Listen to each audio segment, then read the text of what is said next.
Hi everyone, and welcome to In Taiwan We Speak, your audio guide to Taiwan's mind-blowing linguistic diversity. I am Alexander Shin, and today we continue our conversation with Ljius Kulivu, a professional English Mandarin translator and a Paiwan activist, or more precisely, Paiwan language activist, right? Yeah. And if you've listened to our previous episode, then you already know that Paiwan is one of many so-called Formosan languages, the indigenous languages of Taiwan. At the same time, we know that many languages here are not one single language each, but rather many dialects grouped together. So Ljius, what is the situation like with Paiwan? Is it one language or is it indeed many languages? It's one language, but with so many different dialects, Right. and they differ, depends the region. So, in what was officially classified, that we have four different regions, and having four different dialects: east, west, central, south. But within those different regions, there are actually differences between languages depending on the communities. Actually, yeah. So it's way more diverse. But one thing about Paiwan language is that it's quite mutually understood language. So if you know the language, you know. But we just use different words. But you have to get to learn different words. And then, for example, when you say pig in my region is Rti, but in the northern part of Paiwan is called Atsang. Yeah. Sounds very different. Different things. Yeah. But generally, people coming from different regions can understand each other. They understand each other. Yeah. Mhm. Yeah. Just different vocab. And which dialect is closest to you? A dialect that is closest to me is the central dialect, particularly from the Kulalao community. Kulalao. Yeah, Kulalao. Yeah.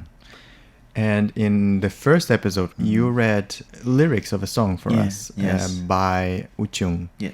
And you did mention to me that you had to sort of prepare a little bit to read that because it was written in a different dialect, right? Yeah, it's written in his dialect, and some things are silent there in dialect. Like some consonant is silent in his writing, but I need to speak it out because I just feel like in order to make it smooth from my end, I need to read out the consonant. All right. Yeah. So you took the lyrics the way that Uchung had them, Yeah. but you read them in your Yeah. dialect, basically. Yeah, basically. That's so interesting. Yeah. But I still understand, it's understandable for him and for other people who Right. speak Paiwan. And you're a professional translator from Mandarin and English. Yes. But do you also translate to and from Paiwan language? Sometimes I had this event that I need to translate Paiwan to English. And I had chance to do that, but I don't do it professionally. My Paiwan understanding is better than my Paiwan speaking. So usually it's me listening to Paiwan and speak out English. Yes. I really want to ask you this one question. Okay. You mentioned that besides being a fan of Uchung, I assume, you're also translating his music into English. Yes, I did. Is that correct? Yes, actually it's ongoing. Yeah. So you can say that you are now a translator of Paiwan to English, basically. Yeah, in that part, yeah. But I need to have some reference in Chinese for me to translate. All right. But I'll read every word in Paiwan, and because there are so different meanings when you're translating that into Mandarin and English, it's different. Yeah, it could be different stuff. Yes. Can you think of any example? Like there's a lyric said like Ula suna namaya da gadu asaru asunashi. It's Chinese said, I hope that you can live long. You're long lived. I hope that you're long lived. But actually in Paiwan he said that may your life be enduring like the mountains. But in Mandarin it's like I wish you live long. And this in Paiwan from English it would be like your life will be enduring and long like the mountains. Yeah. Oh, so when someone translated from Paiwan into Mandarin, they lost that very beautiful reference to mountains. Yes, so it's very interesting that there is a lyrics. The ma'ui sun tu na iba seturuj sun. Seturuj means like poor. It could be poor, but actually it's not poor. It's about people have low self-esteem, say, oh, I'm not worthy of your love. I know I'm not worthy of your love. That's what it means. But in Mandarin, it's translated as you acknowledge your humbleness, or you acknowledge you're humble, but actually it's not. Well, it doesn't sound like It doesn't the sound same like thing. humble, yeah. But in Mandarin, it's like very like it's different stuff, yeah. All right. I remember that you once told me that knowing Paiwan helped you learn English. Yeah. Could you tell us more about that? I think the vowels are quite similar, and the I, U, A, O, something like that, and with use of consonants, that's the same with the language, and also Paiwan grammar is more about the verb, and in Mandarin you can have verb is not the most important things in Mandarin.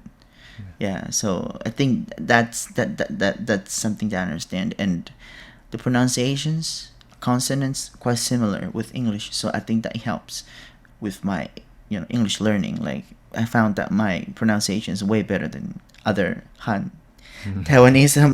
When I was a kid learning English with them. Yeah. Yeah, because Mandarin is restricted by finals and Tones, initials, yeah, right? yeah, and yeah, tones. But Paiwan, is it more flexible in terms of sounds? Yeah, more flexible, and we have a K, Q, and a P sound, but in Mandarin I really don't see different. that. Yeah, quite different.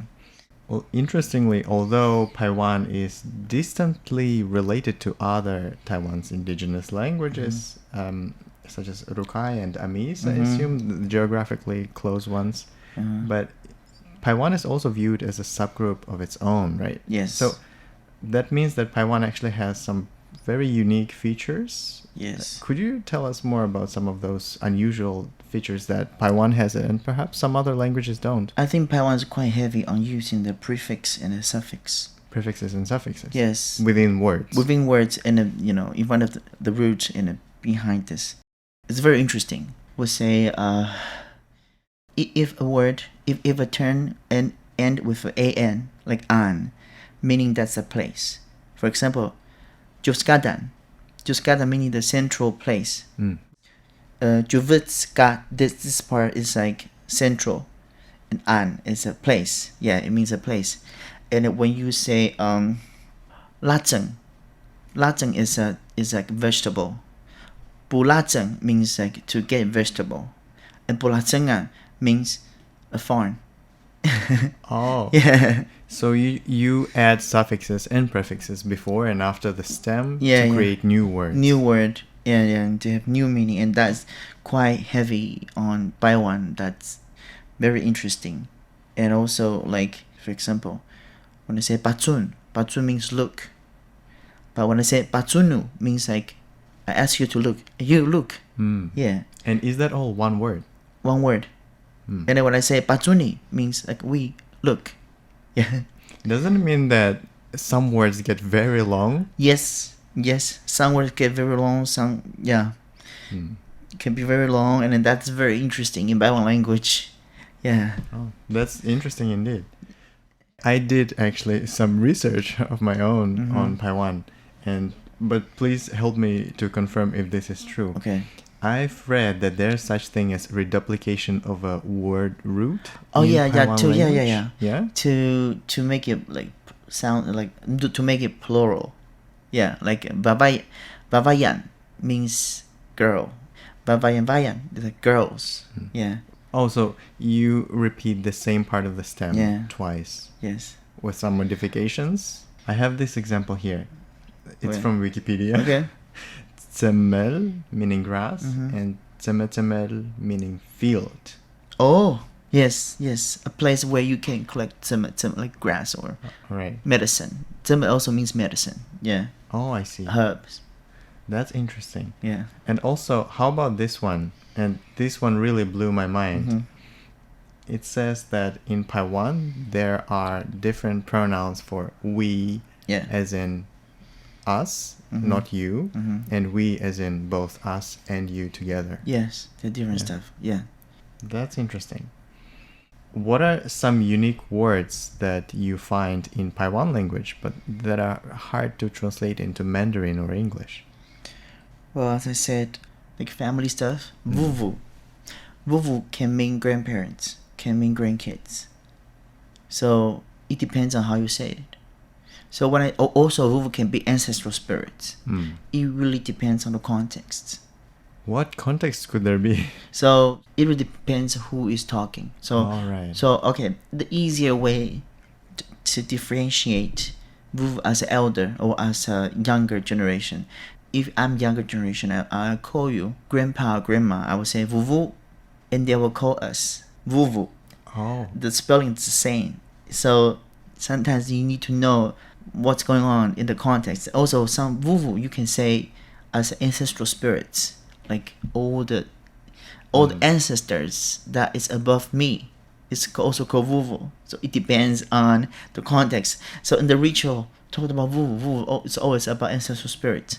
But if you want to, if you want to like designate what kind of vuvu you are talking about, you have to say vuvu Ljius, vuvu who, something like that. Yeah, this is very difficult to translate. And also gina, ina, very difficult to translate. Gina, ina. I think Paiwan used to be a very collective society. So people who are female elder, one generation above me, all the female are ina, including my mom, ina too. So mom and aunt or people around the age, they don't have to be your relatives. If people around your parents' age, you call them ina. And if it's male, and that's ama or gama. Yes. So basically you would call, well, in that kind of traditional setting, Yes. you would call both your mom and Aunt. another auntie in the community Yes. ina. Yes. Same thing. Oh, doesn't it get confusing sometimes? So you have to know their name. Alright. Yeah. Inai, ginai, puruts. You know, puruts, ina. Yeah. It could be your mom, it could be your aunt, or a person around your mother's age. So that part is very can be quite difficult to translate. You have to have more context. Yeah. You mentioned collective society. Does it mean that this word kind of formed when not just your mom, but also other aunties in the community cared for you? Yes. Actually, like people in my parents' generations, like they have cousins living in the same communities. They are raised together and they're like brothers and sisters, like biological brothers and sisters, relationship-wise. It's like that. And we don't feel weird of having my cousins staying over my house because that's how things are there. Yeah. So people quite close together in that terms. Now, unlike people in the living in urban area, you know, I have my property with my family, and then you have yours. Yeah. But back home in town, it's like, you know, we share. That's interesting also how this kind of culture and societal structure reflects on the language. Yeah, and it also worked quite well accepted that if one sibling does not have a kid, and then this sibling can ask, maybe I can take care of my nephew and niece as my own. Oh, And wow. that's okay. That is so interesting. Yeah. We're pretty much running out of time on this episode, but I have one last question for you this time, Ljius. Yeah. How do you say in Taiwan we speak Paiwan in Paiwan? Okay. Pinaiwan ang amin in Taiwan. Taiwan means in Taiwan. Yes. Like English. Yeah. The structure is pretty similar to English, right? Yeah. That's interesting. That's all the time we have for today, but once again, please do come back next week. In the last part of our conversation, Ljius will tell us more about what is being done in Taiwan and across the Pacific to preserve the region's Austronesian indigenous languages. Thank you, Ljius. Thank you. And thank you everyone for listening to In Taiwan We Speak, your audio guide to Taiwan's mind-blowing linguistic diversity. I am Oleg and see you next week.